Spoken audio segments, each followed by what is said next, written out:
because I think this is just my personal opinion. I think in hip hop, this is the only genre of music that dates the artist. This is the only genre of music. Like Aerosmith just rocked the hat shell. They're like 60 years old. Exactly. I want to see you. I mean, if you can do it, 60, 50 years old, still rocking it. I mean, I think that if you can survive 20 years and survive these last 5 years through the pop like bubblegum type of hip hop and still have that kind of response, even little kids that 10 years old knowing don't sweat your technique, don't sweat the technique. You know what I'm saying? Like that's crazy. Well, man, You know? I mentioned that today, man, because being in the game this long, sometimes some of the people not in the camp, but some of the people that is responsible for putting your album out or things of that nature, or responsible for promoting it, might say, "Oh wow, you gotta go do a kid show so that the kids get to know you a little better." You know what I mean? But I walk the streets and I do shows and when I'm in places, the little kids they come up and say, I don't like to toot my own home, but the little kids come and say, that's the greatest rapper ever right here. You know what I mean? And then, I thought the little kids wasn't supposed to know rap.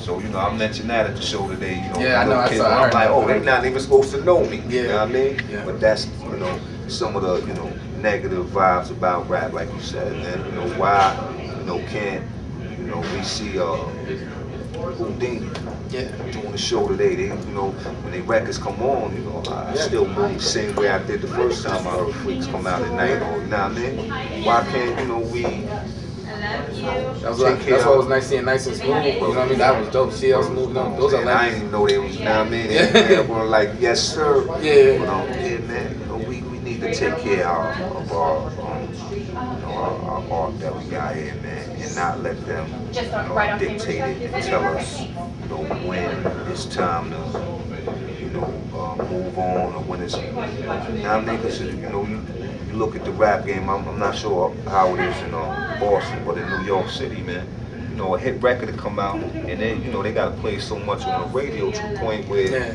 you tired of hearing the hit record in a month. But at the same time, it's not like we're really tired of hearing it, but it's like they forcing it down your throat.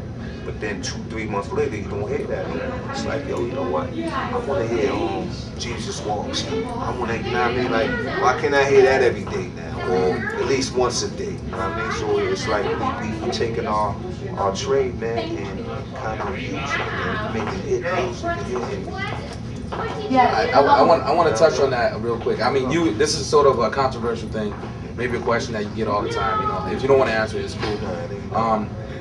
You're a businessman now. You're a CEO. You got many hats. You were signed to the biggest label in the world. You know what I mean? Aftermath. What made you step away from Aftermath, Dr. Dre, Eminem? What made you step away from that and go back to a hands-on approach, controlling your own destiny, if you will? What made you do that? Basically, it just wasn't, a good move for RAKIM, you know what I mean? Like Dre got his formula down there, and you do what you do. If it's broken, then fix it. You know what I mean? His formula just happens to be the opposite of my formula, and not really understanding that. You know what I mean? When we got in the studio to work together, it was hard for us to meet in the middle because, that means both of us got to sacrifice what we do. And he didn't, want to sacrifice, and I don't want to sacrifice. So it was, one of the things where, we just couldn't get on the same page. And at the same time, he understood what I do. I guess he thought that we could find a medium, man, but it's either one side of the fence or the other side of the fence. And we found that out after, trying to do it for a while, man. But it's no bridges burned. You know what I mean? I don't got no better taste in my mouth. You know what I mean? I hope he do what he been doing, and I hope he wish that I continue doing what I've been doing. You know what I mean? So no hard feelings. So is it gonna be any tracks with Eminem or Dr. Dre on your solo album? I respect him a lot, man. But and he's dealing with some real things in his life, right now. Where a person like me, I wouldn't even pick up the phone and call them and do a record right now. You know what I mean? You know, it's been talks that, you know, M been doing interviews and saying, you know, if Rob call me up, I'll be there for free. But you know, it's one of them things where you respect what somebody's going through with losing somebody in his camp and, you know, dealing with his personal issues with his wifey and just the business, you know, itself, man. So, you know, if I call him and be on some, you know, yo, guy, how you doing? Hope everything's good with you. The last thing I ask him right now is do a record.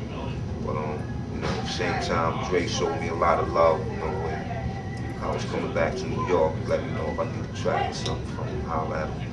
So, you never know what the future holds, man. So you had to relocate when you signed with them? Yeah, I went out to Cali. You know, I was still, you know, on the East Coast, but I had to go out there for, you know, periods of time.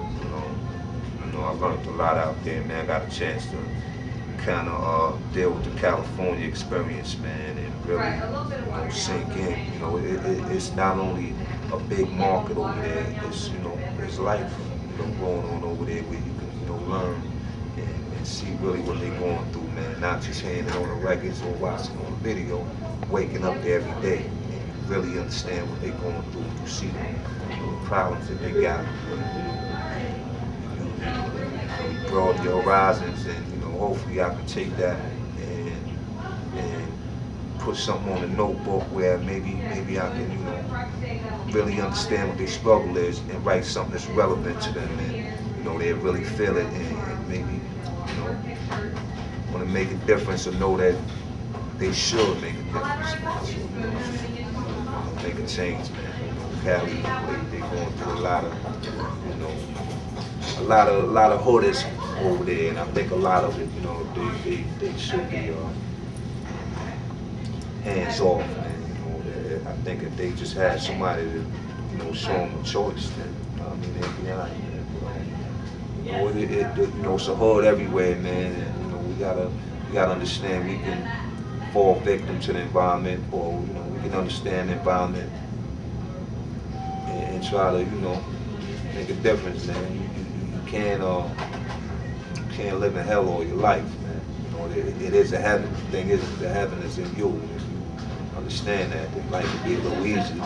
We don't have to die young, man. You know what I mean? It's not in our destiny to die young. We make that choice to do things that cause us to get caught up in the game and things of that nature, man. So,